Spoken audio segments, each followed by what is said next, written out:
That's the plan. We already did it here. We did it here, and we're going to now do it to this country because they're convinced that big farms are appropriate, even though the statistics actually reveal that most of the world is fed by small farms, and the small farms can often be far more efficient than the big farms.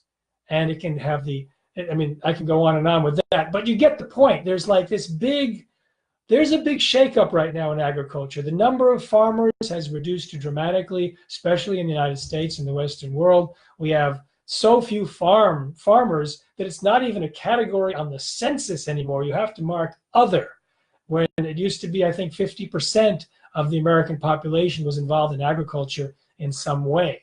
I don't know if that's exactly, I've heard that term, but I haven't checked it, and I like to be careful when I quote something. So what I would like to suggest is that when we make an investment in our food, we're not just investing in our health by bumping it up that spectrum, which I described a moment ago. We're also investing in a system of agriculture. Now, agribusiness has had undue influence in the US government and governments around the world. And so the chemical agriculture gets the subsidies. The chemical agriculture gets the support. And they get to externalize their expenses by allowing the government, the taxpayers, to pay for all the damage that their system incurs. Whereas organic farmers that create protection from for the environment and create protection for our health, they end up having to spend more money.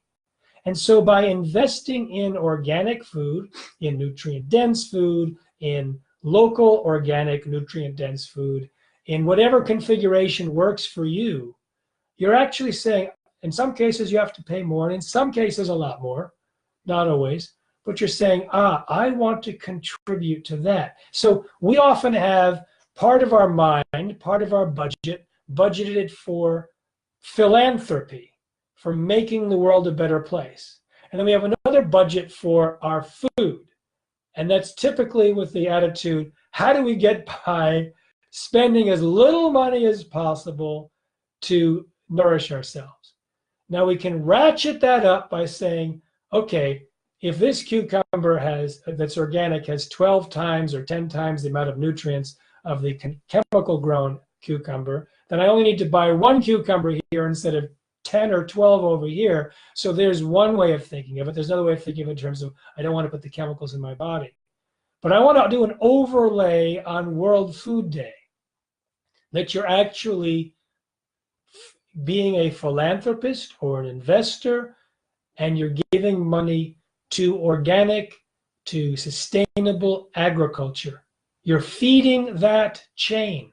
And we have that network of influence where it goes around the world, wherever your products are from.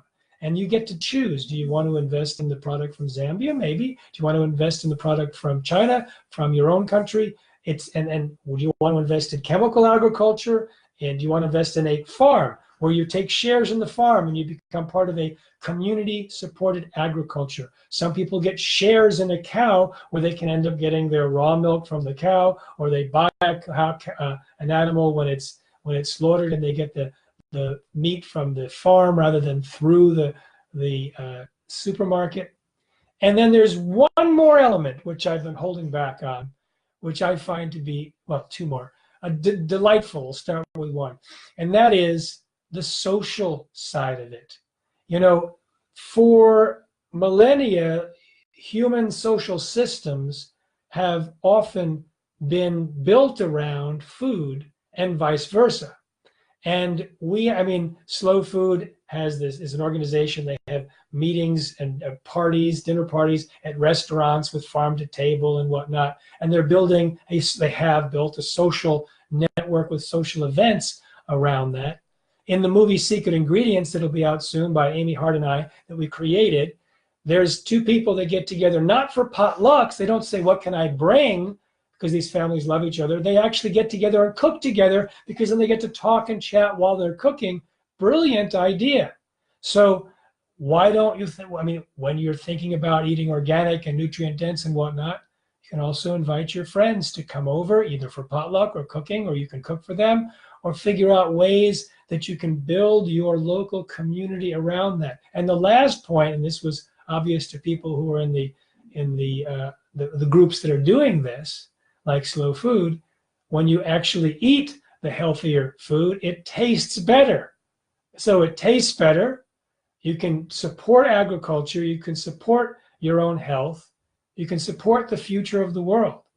And also right now we're under, there's the possibilities that the biotech industry and this gene editing, that they'll take hold, and in which case the DNA that's been inherited for this generation, that's called nature, that can be replaced. So actually it's more than just a casual investment in our agriculture. It's actually investing in protecting the gene pool from changing now and then being passed on to all future generations, because it's inheritable. It doesn't change. You can't just withdraw the genetically engineered genes from the gene pool once it starts cross-contaminating and once it's there.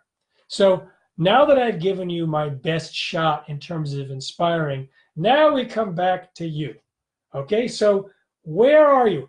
Is it buy more non-GMO? Is it buy more organic? Is it nutrient dense? Look up nutrient dense, look up Brix count, look up refractometer, so you can actually check, if you want, the nutrient density of your food. Is it grown with minerals?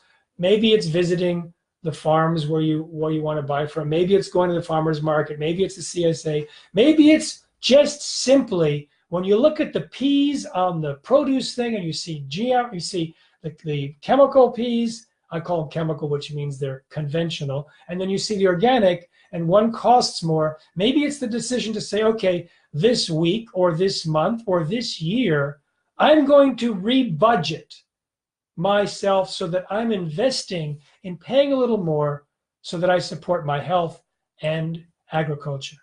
So I don't know where you are on this spectrum of agriculture and food, but you do.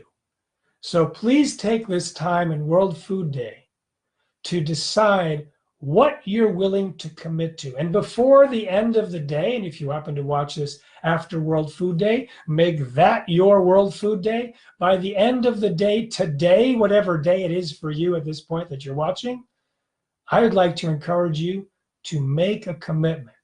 Make a commitment of something that is your next step that you can feel good about.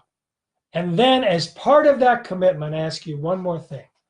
Please share this video.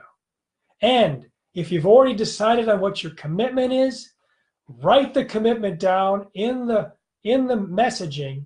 If you post it on Facebook or you send it around in an email with a link to it, say to your friends and to your network what your commitment is this day, and challenge them to make a commitment, and then go public with that and share it, and go public with that and share it.